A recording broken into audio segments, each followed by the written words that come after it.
네, 외신 브리핑 목요일 순서입니다. 10월의 마지막 밤을 보내고 있는 월가. 태풍 피해가 속속 집계되고 있는 가운데 이번 태풍에 대해서 여러 가지 평가들이 나오고 있죠.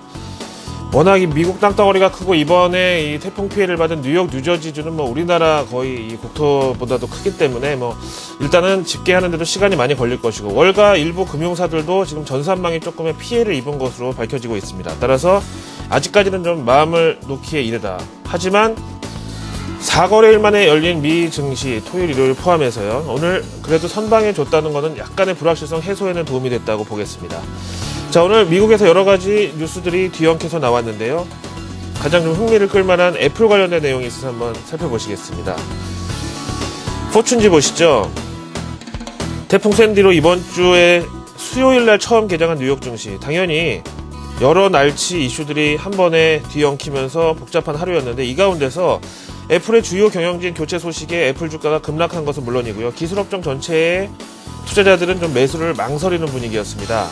이번 애플의 대규모 인사는 지난 1997년 애플에서 해고됐던 스티브 잡스가 애플로 다시 컴백하면서 당시 CEO를 갈아치웠던 이런 사건 이후에 가장 큰 인사였다고 합니다. 일단 스티브 잡스의 동료이자 후계자가 된 현 CEO 팀 쿡은 모바일 소프트웨어 본부장 그리고 영업총괄 책임자를 해임한다고 밝혀서 본격적인 팀 쿡 리더십에 시동을 걸었습니다. 이 포춘지에서는 이 배경으로 지난 애플의 3분기 실적 결과가 부진했다고 하긴 좀 그렇지만은 그래도 2분기 연속으로 예상치에 미달하는 성적을 냈던 점, 그리고 애플의 중국 판매망 확보가 점차 둔화되고 있는 가운데 이번에 경질된 영업총괄 임원에 대한 자질 문제가 누차 거론이 됐었다. 다음으로 스티브 잡스가 죽기 바로 전날 공개된 애플의 음성 인식 서비스 시리가 좋은 평가를 받지를 못했는데 그 이후에 이렇다 할 만한 개정판이 나오지를 않았다. 마지막으로 광고 컨셉에 대한 의견으로는요. 지난 올림픽 기간에 애플은 그동안의 상징이었던 기발한 광고를 내지 못했고 팬들은 이에 실망을 했다고 하면서 여기서 이제 삼성 얘기가 나오고 있는데요. 반면에 라이벌인 삼성전자는 애플을 풍자하는, 하지만 법적으로 유머 정도로 용인될 수 있는 아주 절묘한 광고를 내면서 후광 효과를 톡톡히 받았다라는 설명입니다. 애플 임원진 경질에 삼성이 기여를 했다. 이거 좀 묘한 감정을 낳고 있죠. 다음으로 이번에 나온 지도 서비스에 대한 또 평가도 안 좋았는데 여기에 대해서 사과를 발표를 하느냐 마느냐, 이거에서 또 내부의 의견 일치가 좀 없었다고 하네요. 근데 보통 한 기업이 상승 모드를 탈 때가 있고 또 반대로 점점 사세가 위축될 때가 있는데, 요즘 애플은 삼성전자와의 소송전에서도 조금 역전패를 당할 수 있는 그런 분위기로 반전된 데다가 줄줄이 나오는 신제품들도 이 늘 혁신을 강조해온 애플이라는 이 레테르에 걸맞는 평가를 받은 것이 거의 없고요. 게다가 주가도 요즘 상승 추가로 오르는 데는 좀 회의적이다라는 분위기가 형성되고 있고, 아무튼 이런 여러 가지 3중고, 4중고. 그래서 이번 깜짝 인사로 분위기를 반전시킬 수 있을지 한번 지켜봐야 되겠다라는 내용이 나와 있습니다. 다음 내용 보시죠. 오랜만에 입을 열었습니다. 가치 투자의 대가 워렌 버핏에 관한 기사 내용입니다. 파이낸셜 포스트 보시죠. 오랜만에 지금 언론의 모습을 드러낸 오렌 버핏과 그가 이끄는 버크셔 해서웨이, 미국 주택시장 회복에 대규모 투자를 위해서 브룩필드 에셋 매니지먼트라는 자산관리 회사와 조인트 벤처 투자를 발표했습니다. 오렌 버핏은 현재 저금리, 저재고량, 저가격이라는 이 3저 요소가 미국 부동산 시장 반등을 강력하게 이끌어 나갈 것이라고 기대감을 피력했는데요.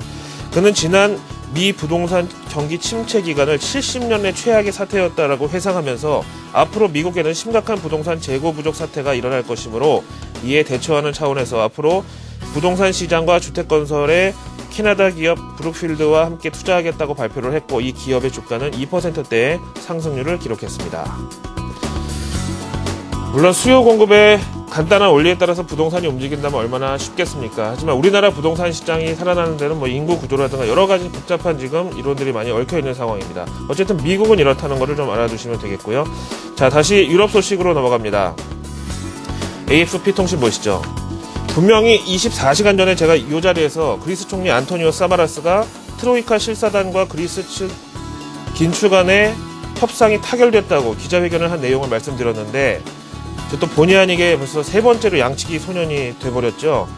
이 발표가 나간 후 몇 시간 만에 독일 재무장관, 사진에 보시는 볼프강 쇼이블레는 인터뷰를 통해서 그리스 긴축 안에 많은 진전이 있었다고는 들었지만 아직까지 그리스 정부와 트로이카 3자 간 협상이 완전히 타결된 것은 아닌 것으로 알고 있다. 이렇게 그리스 정부 측 발표를 정면으로 반박했습니다. 현지 시간으로 수요일 컨퍼런스 콜을 가진 유로존 재무장관들, 이들로 구성된 유로그룹 측도 역시 이 같은 그리스 긴축 협상 타결에 대해서 부인했고요. 이에 대해서 그리스 재무장관은 지금 이럴 시간이 없다. 그리스는 빨리 구제자금을 수령하지 않으면 디폴트에 직면할 것이라고 경고를 했는데요. 이거는 뭐 거의 자해공갈 수준이고, 여기에 대해서 장클로드 융커 그룹 의장은 그리스가 먼저 긴축안을 완성해서 다음번 시한으로 설정된 11월 11일 전에 협상을 마무리 짓기를 바란다. 촉구를 했습니다.